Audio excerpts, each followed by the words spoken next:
Today is gonna be one of our last videos. Today we're gonna learn how to checkmate in the end game. We're gonna look at some of the most basic checkmates. For example, first we'll do how to checkmate with just the queen. Then we're gonna do how to checkmate with the queen and rook. Then we're gonna wrap things up with how to checkmate with two rooks. And we may do a little bit more complex checkmate pattern right after that. So first, checkmating with one queen and a king. Let's go. So, with checkmating with the queen, there is one basic pattern. Let's just put the king into the middle to see how we get the king into the corner. We'll put the king there. We'll turn it off. Yeah. So, what we first want to do is we need to keep the queen at a knight's distance from the king. We all know that the knight is two and a half, right? It moves like that, like this. So, we need to make sure that we cut him off there. Since if we don't keep it at a knight's distance, then we might end up in a stalemate. I'm going to show you guys what that means. So, for example, if we play reckless and we keep checking, if you get to the corner, you may do this, and now the king has no square to go, and it's not a check, so it's not checkmate. That means even though you're a queen up and the opponent doesn't have anything, it's a draw, which is why we have to strategically cut him off. This is a pattern which you should never forget. We need to keep the queen at a knight's distance until a certain point. So let's look at it. There's only one move that can keep the queen at the knight's distance. Queen b4. Now the king, let's look at what the king's best move is. Here. Now we're gonna play queen to c5. Again, following the knight pattern. You can also play here, but I just played here. For example, the king goes there. Now we go here. Again, knight's distance. You have to remember that. And you might ask, this is also knight's distance, but we also have to make sure that we cut the king off. We all know the queen attacks the whole fifth rank as well. And if we play queen to f8, then it won't be really helping us because the king has all this open space to go. So over here the king is cut off, and we keep knight's distance. The king moves, say there. We keep pushing him one square at a time. We keep pushing. Now let's say he wants to go back. Now we bring our queen to the next rank, and now the king is stuck to this rank. He can only move in these four squares. So the only move for the king is king to f8. We keep continuing our strategy. And then here, now this is a very critical moment.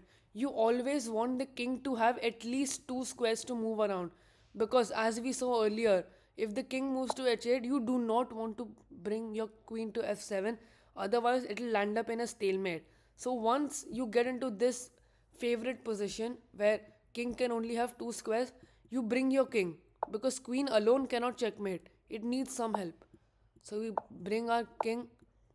We know his king can only move in two spots, and when our king is here, we simply just put the queen in front of our king, and that's checkmate. So hope you guys understood. Just to sum it up, you just need to keep the queen at the knight's distance while also making sure that each rank is being covered up. And in the end, don't forget to leave your queen so that two spaces are always at the king can move. Now let's move on to queen and rook checkmate. This, in my opinion, is the easiest checkmate. Let's put the king here. Let's go to analysis board. Okay, so this is the easiest checkmate. For example, yeah, king moves here. Now what you want to do is, this is called the ladder checkmate. So you know that your queen attacks in a file and your rook also attacks in a file. So if we keep moving up the rank, at the end of the game the king will be ended up here, and your queen and rook will cover both the ranks, which means the king cannot move anywhere. So we start off by playing queen to a3, just getting one more rank out of the king's area to move. Say the king moves there, we move our rook here. We know that our queen is protected by the rook, so we play that. Now the king can only move until the fifth rank. Now we play queen a5. Oh, king say moves there. Now we play queen a5. Now the king has to move one more rank back. Now he can only move in these three ranks. Now we play this again. King moves back. Now the king only has two ranks to move. Now we play queen a7. Now the king only has this rank to move. And we know that the rook attacks the whole rank. That means we end up in checkmate. Now say that our queen is here. Then we have to, then we cannot just go with the rook ladder mate, because for example, if this happens, if you think that we can just play this, we cannot, because now the queen is in on the right side of the rook. That means if we play this, the king can just capture. So we have to make sure that our rook is defending the whole file, so the queen is safe and the queen can easily protect the rook. So now let's do two rooks. Two rooks is essentially the exact same tactic as we just learned, because uh, we know that the rook will attack two files, right? One file here and one file here. So we do the same idea. We keep cutting off one rank cut. But now it gets a little bit tricky, because now when the king moves to c4 here, we cannot just play here, because now our queen is not protecting the rook. So we have to move the rook all the way to the other side, so that it's furthest away from the king. Now whatever move he plays, we push. It's essentially the same purpose, because our rook is still our rook is still covering that side, and this side is still being covered by the other rook. Now what do? We cannot play rook h5, because the king will take. So we do the same thing. We bring our the second rook also to the other side. Now the king can go here. We check, cut off one more rank. It goes here. We cut off one more rank. Now when he goes king here, we have to move our rook completely to the other side yet again. Now when he moves here, we cannot go here, so we move it to the other side. There, we cut off one more rank, king back, and checkmate. Hope you guys learned that. These are the three main checkmates. So just to wrap things up, I'll just summarize what each of the checkmates is.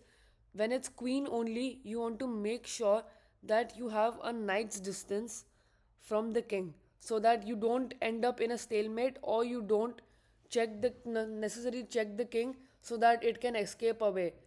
Because if your time goes on, if you take too long, then maybe your time will go down and you may end up in a draw.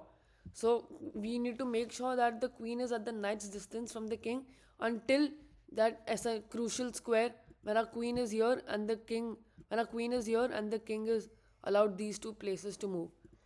In queen and rook checkmate, we simply move the queen and rook up the ladder one rank at a time, so that the king has no squares to move, and we end up in a checkmate. We do the same thing with the rook and rook checkmate, but we make sure that when the king gets too close to the rooks, we move it to the other side, so that the king has to take at least 4 to 5 more moves to get to the other side. Thank you. Hope you guys learned.